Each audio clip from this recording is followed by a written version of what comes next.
আপনারা জানেন চোপড়া এখন ন্যাশনাল নয়, ইন্টারন্যাশনাল হয়ে গেছে। এখানে খাপ পঞ্চায়েত হয়েছে। এখানে যা ঘটেছে, বাংলা বাঙালি ভারতীয় হিসাবে লজ্জায় মাথা হেট হয়ে গেছে। আমরা আজকে বিজেপির পক্ষ থেকে এমএলএসরা এবং আমাদের দার্জিলিং ডিস্ট্রিক্টের প্রেসিডেন্ট আমরা এখানে এসেছিলাম। Myself Suvendu Adhikari, leader of opposition, honourable Dipak Barman MLA, honourable doctor Shankar Ghosh MLA, honourable Durga Murmu MLA, honourable Chinmoy Deb Barman MLA এবং আমাদের অরুণ মণ্ডল প্রেসিডেন্ট। আমরা সাডেন এসেছি, নইলে আইসি পালিয়ে যেত, ধরা পড়ে গেছে। যাই হোক, উনি মিট করেছেন। আমরা বলেছি উনি ওই 7-8 মিনিট যা বলে যাচ্ছে উনি শুনে যাচ্ছেন। উত্তর মানে এমন ক্যাওটিক সিচুয়েশন ওনার, মানে না গিলতে পারছেন না বের করতে পারছেন। আমরা ওনাকে ক্যাটেগরিক্যালি বলেছি যে এখানে হামিদুর রহমান হচ্ছে প্যারালাল অ্যাডমিনিস্ট্রেশন চালায়, এবং যেদিন গভর্নর এখানে আসবেন বলে বলেছিলেন, পরে শিলিগুড়িতে তিনি ভিকটিমদের সঙ্গে মিট করেছেন, তার আগের দিন আমার কাছে প্রমাণ আছে বিডিও এবং ওসি হামিদুরের বাড়িতে গেছে। তার আগে অ্যাডিশনাল এসপি এবং ডিএসপি এসডিপিও হামিদুরের বাড়িতে গেছে। হামিদুর রহমান এখানে পঞ্চায়েতে ভোট করতে দেয় না, খুনের রাজনীতি, গুন্ডাগর্দি, এখানে কোনো মানুষের গণতন্ত্র নেই, কোনো দলের অস্তিত্ব রাখতে চান না। এবারেও অন্তত 150 বুথ লুট করে 1 লক্ষের বেশি ভোট লিড নিয়েছে, যেখানে দার্জিলিং লোকসভা বিজেপি জিতেছে। 6টাতেই লিড আমাদের। আমরা এখানে বলেছি এই তাজামুলের নেতৃত্বে গ্যাং অফ গুন্ডাস, এরা আজকে নতুন নয়, আদিবাসীদের উপরে নির্মম অত্যাচার করেছে।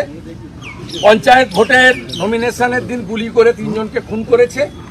এবং আমি ভিডিও 2 ছেড়েছি, ভিডিও 3, 4, 5 আমার মোবাইলে আছে, সেটাও আপনারা দেখতে পাবেন।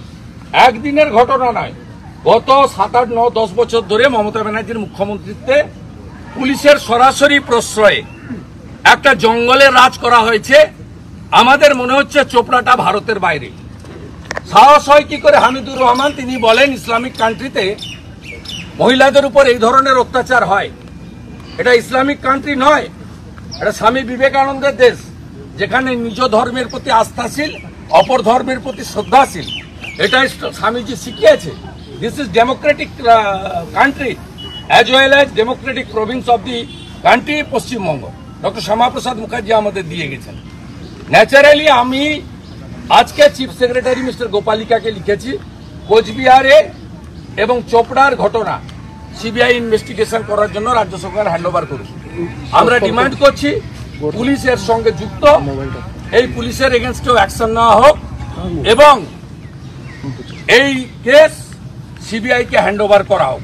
যদি না করেন আমরা আইনি পথে এই মামলা, এবং চোপড়ায় একটা লোক 12টা নন বেলেবল কেস আছে, তার কেশাগ্র স্পর্শ করতে পারেনি এরা। 3টে মার্ডার কেসে এই তাজামুল বলে যে গুন্ডাটা যুক্ত, এর র্যাকেট আছে, এবং এই বজরঙ্গি নাম দিয়ে করেছে। Non Hindu member in this group, কিভাবে ক্যামোফ্লেজ তৈরি করে আজকে গুন্ডাইজম এখানে করা হচ্ছে, যা নেওয়া যায় না সেই প্রপার্টি নিয়েও এরা পরবর্তীকালে বেশি টাকায় বেচে দিচ্ছে। এখানে পঞ্চায়েতের কোনো কাজ হয় না, লুট হয়, শৌচালয় থেকে আবাসের বাড়ি লুট, জঙ্গলের রাজত্ব।